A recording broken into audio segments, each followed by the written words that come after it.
तर मित्रांनो, ई पीक पाहणी कशी करावी हे आपण आजच्या व्हिडिओमध्ये पाहणार आहोत। तर चला जाऊया आपल्या ई पीक पाहणीकडे। तर आपल्याला जिथे तुम्हाला ई पीक पाहणी करायची आहे त्या लोकेशनवर जायचं आहे आणि तिथे जाऊन तुमचा जो ॲप आहे ते ओपन करायचं आहे। तर मित्रांनो,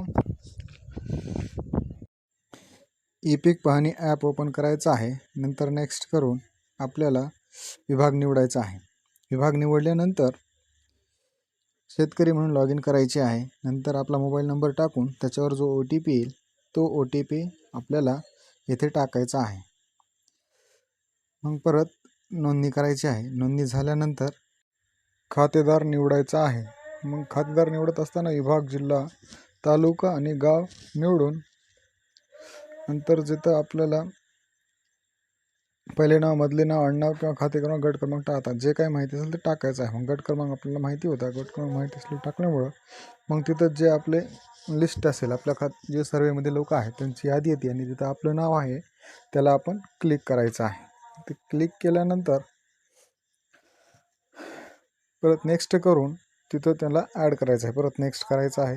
मग ते प्रविष्ट झाल्यानंतर परत आपल्याला तिथं खातेदार परत निवडायचा आहे। म्हणजे जो आपल्या ते 1 असतील, 2 असतील, जेवढे आपले 7/12 म्हणजे नाव आहेत ते ज्या 7/12 आपल्याला निवडायचा आहे तो खातेदार निवडून तिथं आपल्याला ओपन करायचं आहे। मग तर तसा प्रिफेस दिसेल। मग असा प्रिफेस दिसल्यानंतर ऑलरेडी तिथं खाते क्रमांक वगैरे टाकायची गरज नाही, कारण आपलं ते ऑलरेडी भरलेलं आहे। तर तिथं सोयाबीन तुमचं निर्भेळ आहे किंवा मिक्स पीक आहे तर ते तुम्हाला स्वतः निवडायचं आहे। म्हणजे जशी तुमची पेरणी झालेली त्या पद्धतीने ते निवडायचे आहे। तर आमचं निर्भेळ पीक असल्यामुळे आम्ही निर्भेळ पीक निवडलेलं आहे। मग नंतर पीक आहे की फळबाग आहे तर ते तुम्ही निवडायचं आहे। तर आपण पीक सोयाबीन असल्यामुळं सोयाबीन निवडून त्याचा जो एरिया आहे, आपण किती हेक्टर किंवा किती एकर ते पेर केलेली आहे आणि नंतर पेरण्याचे जे दिनांक आहे ते आपल्याला इथं टाकायचं आहे। नेक्स्ट करून आपल्याला तो लोकेशन देईल आणि शक्यतो आपल्या शेतीजवळ जाऊनच हे सर्वे पूर्ण करायचं आहे।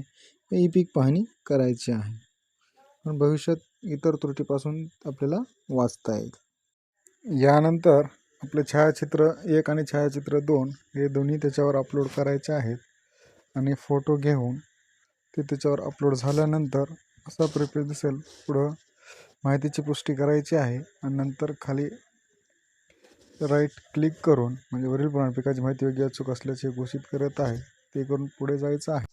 अशा पद्धतीने आपल्याला ई पीक पाहणी करायची आहे आणि ही ई पीक पाहणी पूर्ण झालेली आहे। तसेच आपल्याला दुसरे पीक टाकायचे असल्यास असेच पूर्ण पीक पाहणी आपल्याला करायची आहे। धन्यवाद।